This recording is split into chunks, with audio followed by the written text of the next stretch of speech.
അതേപോലെ നലുവ വരിക. അപ്പോൾ നമ്മൾ ഈ സാധനം കൂടെ വെച്ചിട്ടുണ്ടെങ്കിൽ നമ്മൾ മേത്തിക്കൊന്നും ചൂടും കൊടുക്കില്ല. പിന്നെ കഴിയുമ്പോൾ പിള്ളേരെ പഴയ പാൻറ്റുണ്ടെങ്കിൽ അത് കേട്ടില്ല. അപ്പോൾ കൈമയ്ക്ക് പൊട്ടിത്തെറിക്കില്ല. അതായത് ചൂടാകുമ്പോൾ ഭയങ്കരമായിട്ട് ചൂടാകുമ്പോൾ പൊട്ടിത്തെറിക്കും. അത് മറ്റേ ഇതാണ് പൂക്കുല വരയ്ക്കണതാണ്.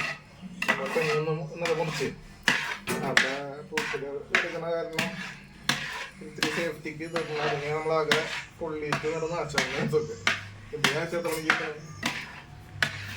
അപ്പോൾ ഇതിങ്ങനെ ക്ലിയറാക്കി നന്നായി വറ്റിച്ച് വരുമ്പോൾ നമുക്ക് പൂക്കുലിലേക്കും സെറ്റാവും.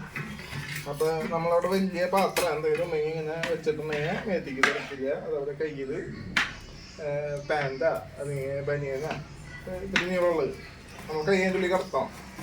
ഇതിന് അറിയരുത് നമ്മൾ കൈമലിക്ക് അത് പൊട്ടിത്തെറിക്കണം എന്നുള്ളത്. അതിനെ പറ്റിക്കണം നമ്മൾ പരിപാടി.